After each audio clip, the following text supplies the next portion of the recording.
आए हैं प्रभु आप ही गोरक्षणा।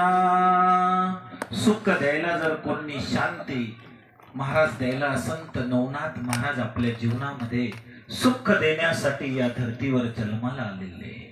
म्हणून कुठेही जा, कोणतीही देवी देवता प्रसन्न करा, पण माझ्या नाथांच्या चरणावर आल्यानंतर तुम्हाला कुठेही भटकाची गरज नाही। फक्त इथे एकच गोष्ट लागेल, श्रद्धा आणि सबुरी। तुमच्या जीवनामध्ये जर श्रद्धा आणि सबुरी असली तर तुमच्या जीवनामध्ये चार चांद लावण्याची ताकद ही नवनाथांच्या शक्तीमध्ये आहे।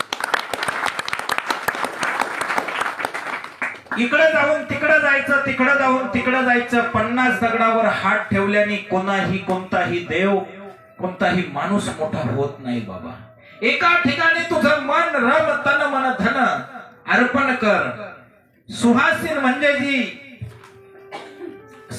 जी पवित्र स्त्री असती, त्या स्त्री जशी आपल्या एकनिष्ठ नवऱ्यावर जशी श्रद्धा ठेवती, पतिव्रता माता जी असती तशी एकनिष्ठा तिच्या पतीवर असते, तशीच आपली सुद्धा एकनिष्ठा आपल्या इष्ट देवतामध्ये, आपल्या गुरुमध्ये आणि आपल्या गुरूंनी दिलेल्या साधनेमध्ये आपण लागलेलो पाहिजे। आपण जर आपल्या गुरुच्या दिलेल्या साधनामध्ये, आपण जर आपल्या गुरुच्या दिलेल्या मंत्रांमध्ये लागलो तर जगाच्या पाठीवर तुम्हाला वाचवण्यासाठी ईश्वरी हात हजार तुमच्या बाजूला येतील, याची कोणतीही काळजी तुम्ही करायची नाही नाही नाही। वाजवाच्या तर होलसेल मध्ये वाजवा, 2 वाजवा 4 वाजवा असं नको, माणूस कन्फ्युज होतो। नक्की आपल्याला म्हटले काय, हे हसून म्हटले, बरोबर आहे का? वाजवाच्या तर चांगल्या वाजवा, मनालाही समाधान वाटतं की नाही काहीतरी चाललंय, बरोबर आहे का? मला सांगा, आज उद्या शनी जयंती, या शनी जयंतीच्या महापर्वावर आपण आज 108 वेळेस महाराज शनिदेवांचं आहुत्या टाकून घेतलेल्या आहे आपल्या यज्ञामध्ये। शनी महाराज म्हणजे जगातला सगळ्यात महान न्याय देवता। त्याच्या पुढे कोणतीही पॉलिटिक्स, कोणताही टेबल काढून काहीही चालत नाही। मग अशा शनी महाराजांच्या जयंती निमित्त आपण काय केलंय, 108 वेळेस आज हवन केलं महाराजांचं। तुम्हाला माहिती आहे का शास्त्रामध्ये महाराजांचा जन्म कसा झाला? शनी महाराजांचा कोणाला माहिती आहे? कोणाला माहिती आहे महाराजांचा जन्म कसा झाला? ऐकलंय का कोणी? शनी महाराज आहे आहे आहे आणि त्यांचा जन्म हा कसा झाला तर त्यांच्या आईचं नाव छाया होतं, बरोबर ना? त्यांच्या आईचं नाव छाया आणि सूर्यदेवाची पत्नी मायाच नाही, छाया आणि संध्या ही जपाला बसली, ध्यानाला बसली, मातोश्री संध्या माता पूजेत मग्न झाली आणि त्यांनी त्यांच्या छायेला भगवान सूर्यनारायणाच्या सेवेत अर्पण करायला लावलं।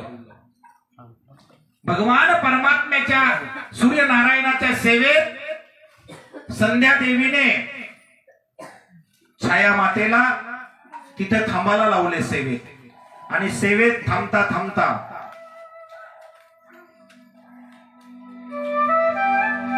संध्या मातेसारखं छाया मातेंचं रूप असल्यामुळं प्रभू मोहित झाले आणि त्यांच्यापासून जी गर्भधारणा झाली त्या गर्भधारणेचं नाव शनिदेव।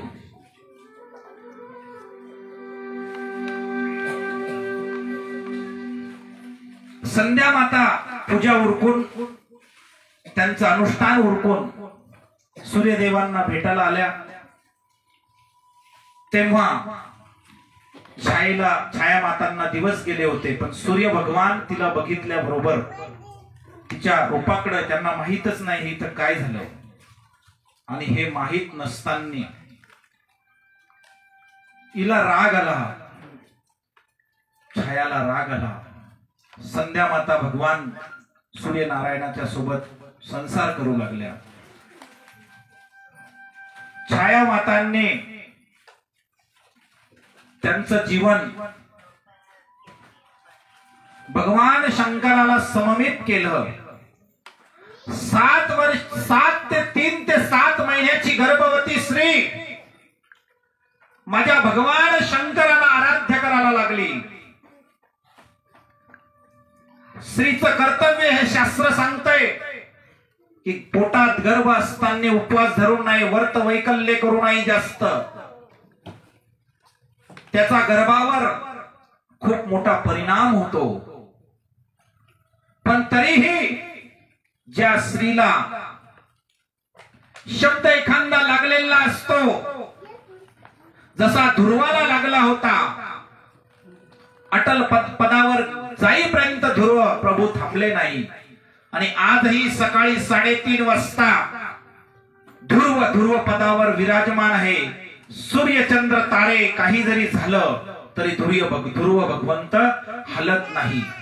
3:30 ते 4च्या दरम्यान प्रभू ध्रुव तिथं बसलेला आहे. भगवंताचं वरदान आहे. माता छाया तपश्चर्यामध्ये विलीन झाली, विसरून गेली तहान भूक सगळं, आणि भगवान